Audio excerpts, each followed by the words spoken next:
નમસ્કાર મિત્રો, આજે આપણે ગુજરાતના એક એવા જિલ્લાની સફરે જવાના છીએ ને જેની ઓળખ એક નહીં પણ અનેક સ્તરોમાં વહેંચાયેલી છે. આપણે વાત કરી રહ્યા છીએ જામનગરની.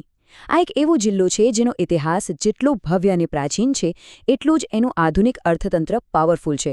તો ચાલો જામનગરની આ બહુમુખી ઓળખને જરાક અલગ નજરથી અને ઊંડાણપૂર્વક સમજીએ. છોટે કાશી, સૌરાષ્ટ્રનું Paris, brass city, oil city અને કાઠિયાવાડનું રત્ન. આ બધું સાંભળીને એવું લાગે ને કે આપણે 5 અલગ અલગ શહેરોની વાત કરી રહ્યા છીએ.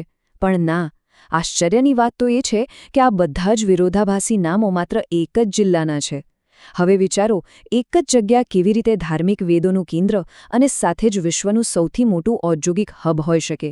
બસ આ જ તો જામનગરનું અસલી રહસ્ય છે, જેને આજે આપણે ડીકોડ કરવાનું છે. આ માહિતી સફરમાં આપણે જામનગરને 5 અલગ અલગ સ્તરોમાં સમજીશું.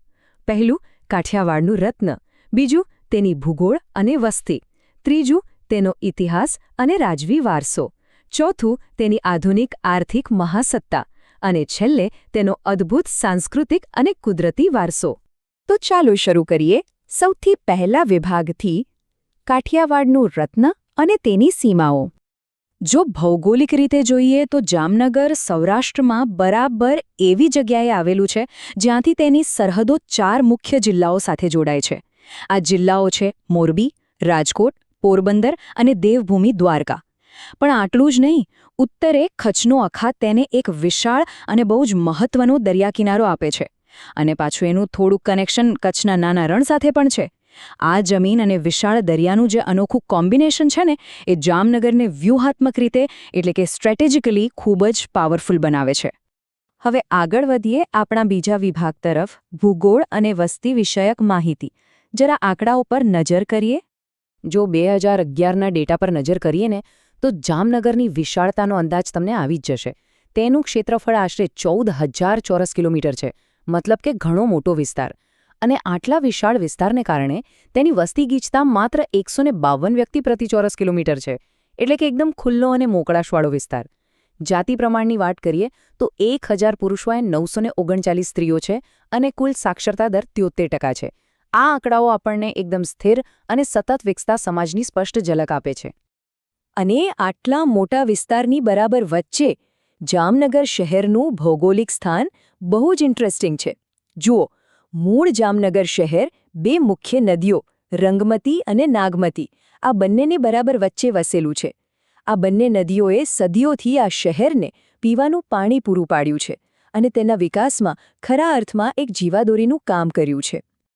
ઠીક છે, હવે સમય છે ઇતિહાસના પન્ના પલટાવવાનો. વિભાગ 3, ઇતિહાસ અને રાજવી વારસો.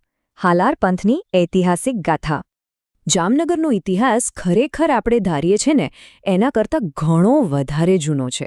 અહીં આમરા અને લાખા બાવળ જેવા સ્થળોએથી છેક સિંધુ ખીણ સંસ્કૃતિના અવશેષો મળ્યા છે, જે દર્શાવે છે કે હજારો વર્ષોથી આ જમીન પર માનવ વસવાટ છે.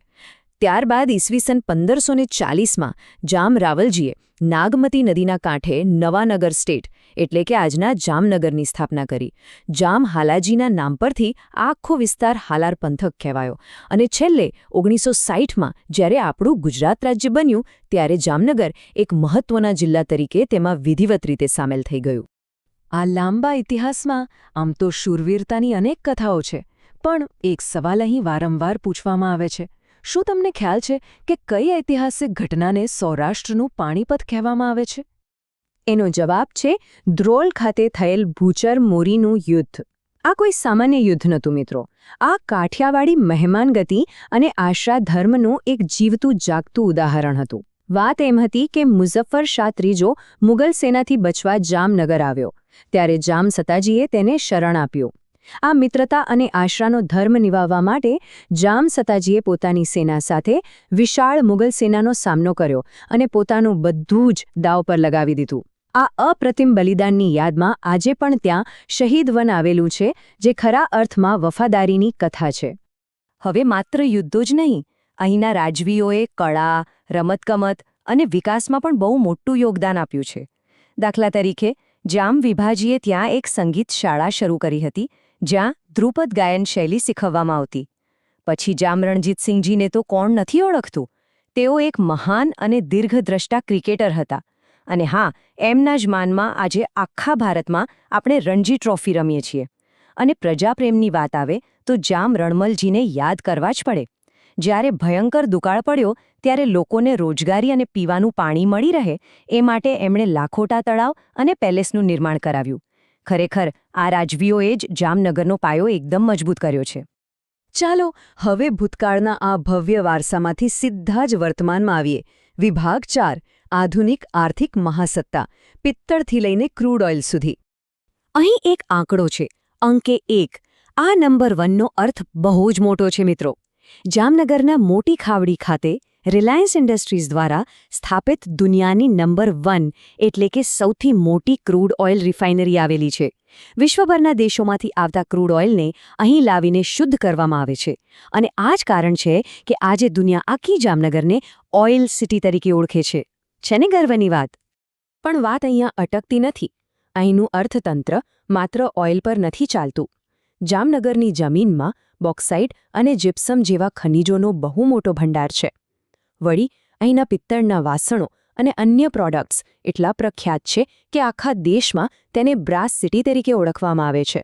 દરિયા કિનારે સજાણા ખાતે એક વિશાળ શિપ બ્રેકિંગ યાર્ડ પણ આવેલું છે, જ્યાં મોટા મોટા જહાજો તોડવામાં આવે છે. અને જો ઇનોવેશનની વાત કરીએ ને તો જોડિયા ખાતે દરિયાની ભરતીમાંથી વીજળી ઉત્પન્ન કરતો ટાઇડલ એનર્જી પ્લાન્ટ અને ખારા પાણીને મીઠું બનાવતો ગુજરાતનો સૌથી પહેલો ડિસેલિનેશન પ્લાન્ટ પણ જામનગરમાં જ છે. આટલા મોટા ઉદ્યોગો તો છે જ, પણ સાથે સાથે અહીંની હસ્તકલા પણ એકદમ અજોડ છે. આપણે બંધે જ શબ્દનો અર્થ સમજીએ. જામનગરની જે વિશ્વવિખ્યાત બાંધણી છે, જેને જીઆઈ ટેગ એટલે કે વૈશ્વિક ઓળખ પણ મળેલી છે, એની અંદર જે એકદમ ઝીણવટભર્યું અને સુંદર જરીકામ કરવામાં આવે છે ને, એને બંધે જ કહેવાય છે. આપણા ગુજરાતમાં તો લગ્નના ઘરચોળા આ બાંધણી વગર અધૂરા જ ગણાય ખરું ને? આ કળાએ ખરેખર જામનગરને આખી દુનિયામાં એક અલગ જ કલ્ચરલ ઓળખ આપી છે. તો હવે જઈએ આપણા છેલ્લા અને 5મા વિભાગ તરફ, સાંસ્કૃતિક અને કુદરતી વારસો, જેને આપણે આ જિલ્લાનો આત્મા કહી શકીએ. અહીંના પ્રકૃતિ પ્રેમની વાત કરીએ તો એના 2 એકદમ અલગ અલગ રૂપો જોવા મળે છે. જુઓ, જમીન પર તાજેતરમાં ચર્ચામાં આવેલું વનતારા છે, જે પ્રાણીઓ માટેનું દુનિયાનું સૌથી મોટું રિહેબિલિટેશન સેન્ટર છે. બીજી બાજુ તેની એકદમ વિપરીત દરિયામાં જુઓ તો ત્યાં મરીન નેશનલ પાર્ક છે, જે છેક દ્વારકા સુધી ફેલાયેલો છે. અહીં પિરોટન ટાપુ પર તમને અદ્ભુત પરવાળાના ખડકો અને અત્યંત દુર્લભ પર્લ ઓયસ્ટર એટલે કે મોતી આપતી માછલીઓ જોવા મળશે. ટૂંકમાં કહીએ તો એક તરફ જમીન પર અને બીજી તરફ ઊંડા દરિયામાં બંને જગ્યાએ જીવસૃષ્ટિનું અદ્ભુત જતન અહીં થઈ રહ્યું છે. અને મિત્રો, આ તો ખાલી એક ઝલક છે. જામનગરના આત્મામાં હજુ ઘણું બધું સમાયેલું છે. 1967માં સ્થપાયેલી ગુજરાત આયુર્વેદ યુનિવર્સિટી લઈ લો, જે આખા રાજ્યમાં એકમાત્ર છે અને રાષ્ટ્રીય સ્તરે મહત્વ ધરાવે છે. પછી ઇન્ડો-સાર્સેનિક શૈલીમાં બનેલો અદ્ભુત પ્રતાપ વિલાસ પેલેસ, જામજોધપુરમાં આવેલું મૈત્રક કાળનું અતિ પ્રાચીન ગોપ સૂર્ય મંદિર, શિયાળામાં વિદેશી પક્ષીઓથી ઉભરાતું અને રામસર સાઇટનો દરજ્જો ધરાવતું ખેજડિયા પક્ષી અભયારણ્ય. અને હા, સુરક્ષાની દૃષ્ટિએ જુઓ તો જામનગર એક મોટું મિલિટરી હબ પણ છે. અહીં નેવી માટે વાલસુરા, એરફોર્સ માટે બેડી અને આર્મી એમ ત્રણેય સેનાઓના ટ્રેનિંગ સેન્ટર્સ આવેલા છે. અને છેલ્લે એક બહુ જ સરપ્રાઇઝિંગ ઐતિહાસિક ફેક્ટ તમને જણાવું. શું તમને ખબર છે કે પક્ષીઓ માટેનું દુનિયાનું સૌથી પહેલું આઈસીયુ ક્યાં બન્યું હતું? જી હા, જામનગરમાં. સર પીટર સ્કોટ બર્ડ હોસ્પિટલની સ્થાપના ખુદ જામનગરના રાજવી અને જાણીતા પક્ષીવિદ જામ સાહેબ શત્રુશલ્યસિંહજીએ કરી હતી. આ બ્રિલિયન્ટ ઉદાહરણ બતાવે છે કે ગમે તેટલા આધુનિક ઉદ્યોગો આવ્યા, પણ આ જિલ્લાએ પોતાની કરુણા અને જીવદયાનો ભાવ ક્યારે છોડ્યો નથી. તો મિત્રો, આ છે આપણું જામનગર. આખી સફરના અંતે આપણી સામે એ પહેલો પ્રશ્ન ફરીથી આવીને ઊભો રહે છે કે કોઈ એક જ જિલ્લો, એક જ સમયે પ્રાચીન વેદો અને આયુર્વેદનું કેન્દ્ર, ત્રણેય સેનાઓનું મિલિટરી ટ્રેનિંગ મથક અને દુનિયાના ઓઇલ વ્યાપારનું ગ્લોબલ હબ કઈ રીતે હોઈ શકે? બસ આ જ જબરદસ્ત વિરોધાભાસ અને વૈવિધ્ય જામનગરને ગુજરાતનું જ નહીં પણ આખા ભારતનું એક અમૂલ્ય અને બહુમુખી રત્ન બનાવે છે. મને પૂરી ખાતરી છે કે આજના આ વિશ્લેષણથી આપણને સૌને જામનગરને એક નવા જ દૃષ્ટિકોણથી સમજવાની મજા આવી હશે. ફરી મળીશું આવા જ કોઈ રસપ્રદ વિષય સાથે. ત્યાં સુધી નવું જાણતા રહો.